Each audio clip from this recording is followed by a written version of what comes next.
বিসমিল্লাহির রহমানির রহিম। আজকে আওয়ামী লীগের ৭৫তম প্রতিষ্ঠা বার্ষিকীতে আমরা উপস্থিত হয়েছি। আজকে সবার সম্মানিত সভাপতি, মঞ্চ বিশিষ্ট নারায়ণগঞ্জ মহানগর আওয়ামী লীগের সংগ্রামী সভাপতি, আওয়ামী লীগের কর্ণধার জননেতা আওলাদ আনোয়ার হোসেন আনোয়ার ভাই আমাদের মাঝে উপস্থিত আছেন। কর্মী বান্ধব জননেতা, সংগ্রামী জননেতা বাবু অ্যাডভোকেট খুকন শাহ খুকন ভাই আমাদের মাঝে উপস্থিত আছেন। ২২ ওয়ার্ডের নেতৃবৃন্দ, মহানগর আওয়ামী লীগের নেতৃবৃন্দ, ছাত্রলীগ, যুবলীগ, মহিলা লীগ, কৃষক লীগ, স্বেচ্ছাসেবক লীগের সংগ্রামী ভাইয়েরা বোনেরা, আপনারা জানেন আমাদের এই আনন্দের বছরে আমাদের দুঃখ নিয়ে, কষ্ট নিয়ে কথা বলতে হচ্ছে। যাদেরকে নেতাই করি না, নেতাই ভাবি না, ওই পাতির নেতারা একের পর এক উস্কানিমূলক বক্তব্য দিয়ে আমাদের মহানগরের সভাপতি, সাধারণ সম্পাদকের বিরুদ্ধে কুচ্ছা লড়াচ্ছে।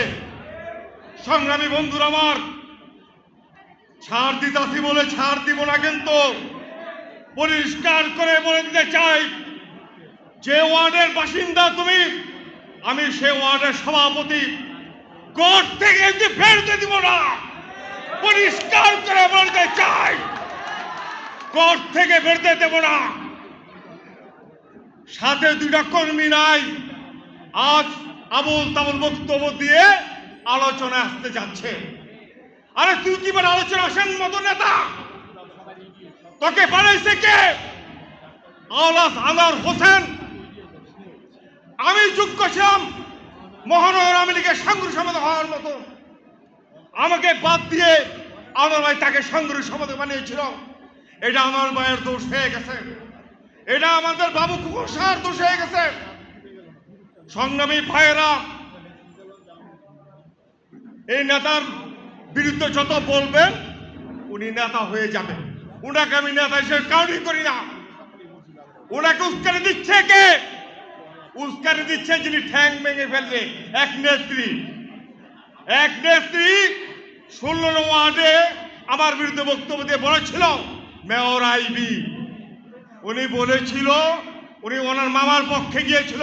ওনার মামা একটু চাঁদাবাজ, সন্ত্রাসী এবং পার্টি বিক্রি করে দিয়েছিল। ওই মামার পক্ষে গিয়ে উনি বক্তব্য দিয়ে বলেছিল এপনের ঠ্যাং ভেঙে ফেলব। আপনি আমার ঠ্যাং ভাঙবেন, ভাঙতে আসেন, আপনাদের ঠ্যাং থাকবে না। আমার ঠ্যাং ভাঙতে আসলে আপনাদের ঠ্যাং থাকবে না। পরিষ্কার করে বলে দিতে চাই, যাকে উস্কানি দিয়ে মাঠে নামিয়েছেন ৭৫ নম্বর কর্মী হওয়ার যোগ্যতা নাই আনোয়ার ভাই খুকন শাহর, কোন রেবেলেন্ডা দেই না। তাকে দিয়ে আপনি কি করাবেন? তাকে দিয়ে কি করাবেন? তাকে দিয়ে কিছুই করতে পারবেন না। সংগ্রামী বন্ধুরা, ওই নেত্রী আর ওই নেতা তারা জামাত বিএনপির বিরুদ্ধে কথা বলে না। তাদেরকে দেখবেন জামাত বিএনপির বিরুদ্ধে কোনো কথা বলে না। তারা কথা বলে আওয়ামী লীগের পরীক্ষিত নেতাদের বিরুদ্ধে। কেন বলে না? তারা জামাত বিএনপির সাথে আঘাত করে রাজনীতি করে। তারা আমরা যে দুঃসমান্য সংগ্রাম করেছি, তারা কি করেছিল? আমি এরপর বাড়ি থাকতে পারি না 2001-এ আমাকে বিএনপি নারায়ণগঞ্জ ছাড়া করে নাই।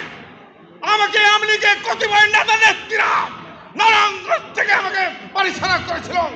কারণ আমি প্রকৃত আওয়ামী লীগ করি, আমি মুক্তিযোদ্ধার সন্তান, সেই জন্য আমাকে বাড়ি ছাড়া করেছিল। সংগ্রামী ভাইয়েরা, বক্তব্য আমি বাড়াবো না, আরেকটি কথা বলে দিতে চাই। আসরাবি মহানগর জয়েন্ট সেক্রেটারি, মাহমুদ আমালা মহানগর সাংগঠনিক সম্পাদক, তাদের বিরুদ্ধে ফেসবুকে লেখালেখি করা। আর তারা কি ভীত রাখি? তারা যদি ইচ্ছা করে আপনাদের বাড়ি একটা ইটও থাকবে না। তো তারা তো তা করে না। তারা একটা আদর্শ নিয়ে রাজনীতি করে, তারা শেখ হাসিনার আদর্শ বুকে ধারণ করে রাজনীতি করে, তারা আমার ভাই খুকন সাহার নেতৃত্বে রাজনীতি করে, তারা আদর্শ নেতা কর্মী, তারা ইচ্ছা করলে অনেক কিছুই করতে পারে কিন্তু করে না। তাই আমি বক্তব্য পারবো না। সবাইকে প্রতিষ্ঠাবাসীকে শুভেচ্ছা ও অভিনন্দন জানিয়ে আমি আমার বক্তব্য শেষ করছি। জয় বাংলা, জয় বঙ্গবন্ধু।